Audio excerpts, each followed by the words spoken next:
वहां उन्होंने एक अद्भुत दृश्य देखा कि श्री कृष्ण अपने ग्वाल सखाओं के साथ वन में अपराह्न का भोजन कर रहे हैं और उन छोटी जाति के गंदे ग्वाल बालों के जूठे कौर स्वयं उनके मुंह से निकालकर वो अपने मुंह में लेके खा रहे हैं।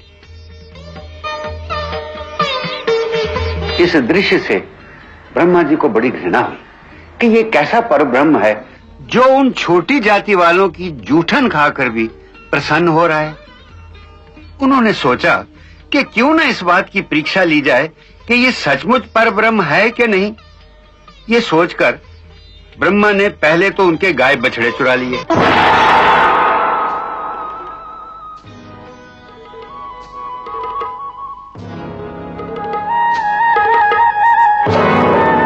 अरे हमारी गैया कहाँ चली गई? कहीं उधर घास चरने चली गई होंगी। उधर कहाँ? उस जंगल के पीछे।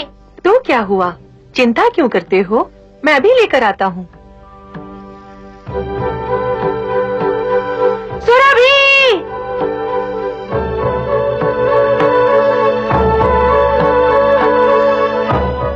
फिर जब श्री कृष्ण अपने गाय बछड़ों को खोजने गए तो ब्रह्मा जी ने एक और चाल चली।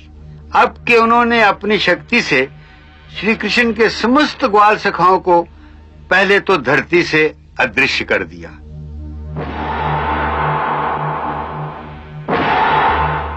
और फिर स्वयं अपने ब्रह्मलोक में ले जाकर उन्हें छुपा दिया।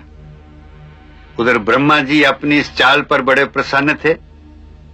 इधर भगवान श्री कृष्ण ने जब ध्यान पूर्वक देखा तो उन्हें ब्रह्मा की सारी चाल समझ में आ गई। श्री कृष्ण ने जब यह देखा तो उसका उत्तर कुछ नहीं दिया, केवल अपने आप को कई रूपों में विभक्त करके उन समस्त ग्वाल बालों और गाय बछड़ों का रूप स्वयं धर लिया।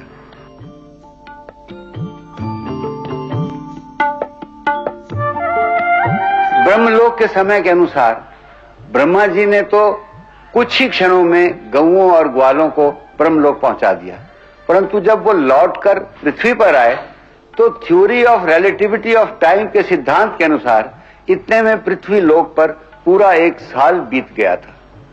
यहाँ 1 साल तक किसी को भी यह आभास नहीं हुआ कि ये सब गाय बछड़े और ग्वाल बाल असली नहीं हैं, वरन स्वयं श्री कृष्ण उनका रूप धरे घूम रहे हैं।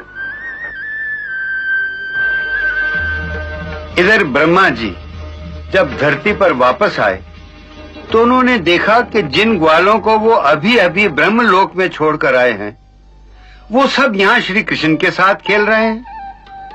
ये दृश्य देखकर ब्रह्मा जी चकरा गए। ऊपर देखा तो वो ग्वाल अभी ब्रह्मलोक में ही बैठे थे।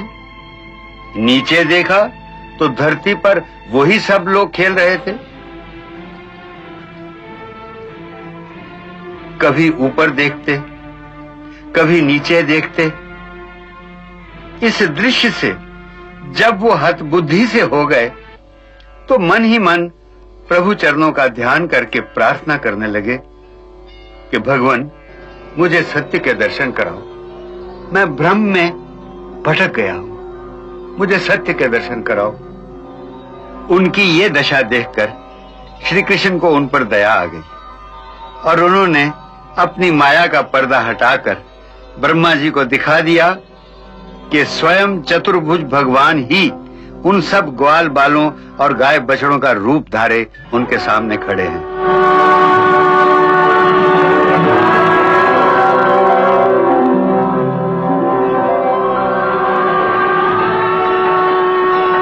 ये देखकर ब्रह्मा जी को अपनी भूल पर बड़ा पश्चाताप हुआ और वो क्षमा मांगने के लिए त्राहिमाम कहते हुए श्री कृष्ण के चरणों में गिर गए। त्राहिमाम, त्राहिमाम, त्राहिमाम, त्राहिमाम प्रभु।